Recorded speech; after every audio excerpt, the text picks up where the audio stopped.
खऱ्या अर्थाने याला चालना देण्यासाठी ही ठाणे विकास परिषद आयोजित केल्याबद्दल मी पुन्हा एकदा आपल्याला धन्यवाद देतो आणि आपल्याला मनापासून शुभेच्छा देतो. यामध्ये जे जे सहकार्य करतायत, ज्यांचं ज्यांचं योगदान आहे, त्या सगळ्यांना धन्यवाद. जय हिंद, जय महाराष्ट्र.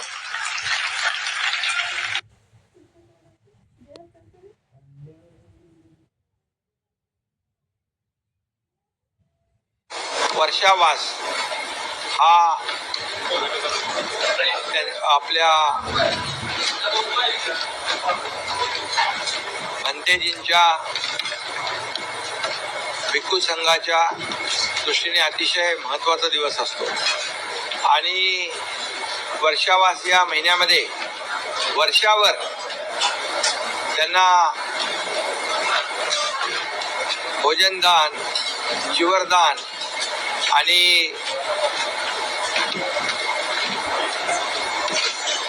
हे आज आपल्याला करायचं होतं धम्मदान, जीवरदान, धम्मदान आणि भोजनदान ही करण्याची माझी इच्छा होती.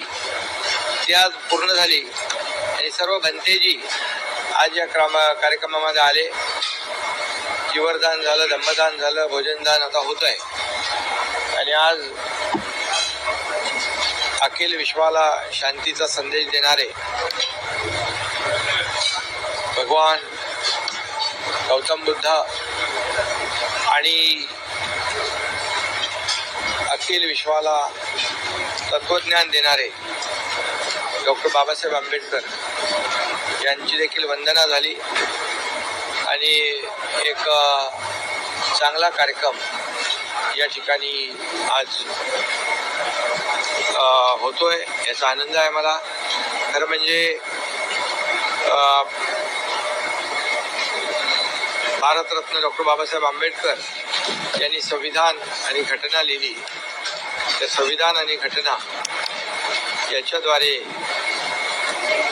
राज्याचा कारभार चालतो आणि म्हणून अखिल विश्वाला शांतीचा संदेश देणारे आणि विश्वाला घटना देणारे आपल्या देशाला बाबासाहेब यांना मी विनम्र अभिवादन करतो. भगवान गौतम बुद्धांना कोटी कोटी वंदन करतो आणि म्हणून या संविधानावर आपला देश आणि राज्याचा कारभार आपण करतो आहोत. याचा सार्थ अभिमान आम्हाला सगळ्यांना आहे.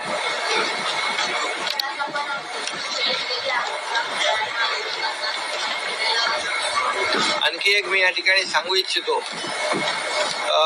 बाबासाहेबांच्या शिका, संघटित व्हा, संघर्ष करा हे बाबासाहेबांचं तत्व होतं.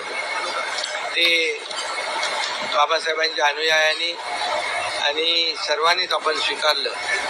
हे आज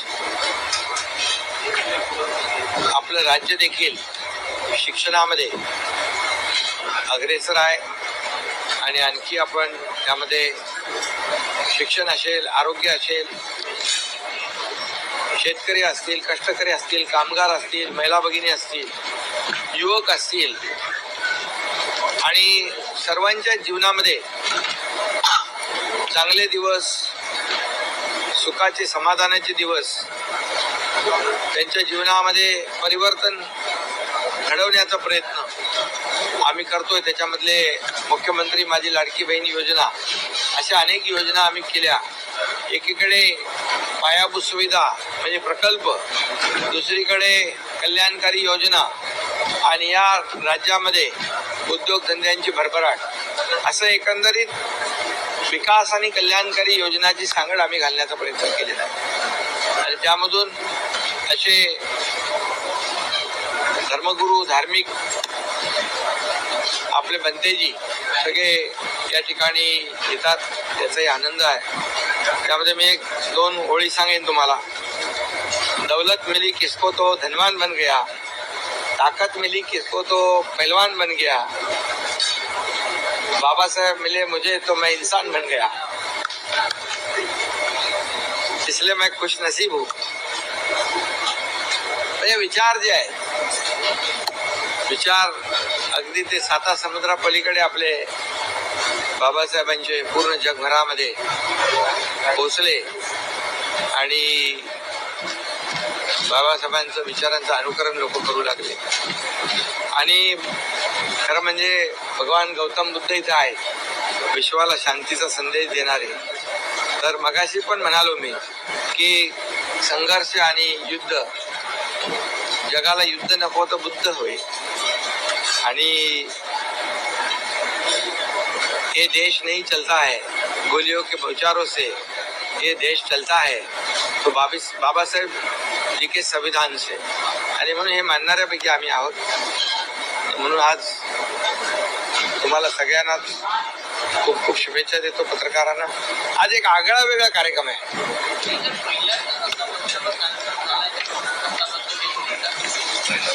पहिल्यांदाच आहे असा. सगळे भंतेजी मला सांगतात की असा कार्यक्रम यापूर्वी कधीच झाला नाही. हा पहिल्यांदा कार्यक्रम या ठिकाणी वर्षावास हा पवित्र महिन्याचा कार्यक्रम वर्षावर पहिल्यांदा होता असं सर्व भंतेजी मला सांगतायत. त्यामुळे मला आनंद आहे.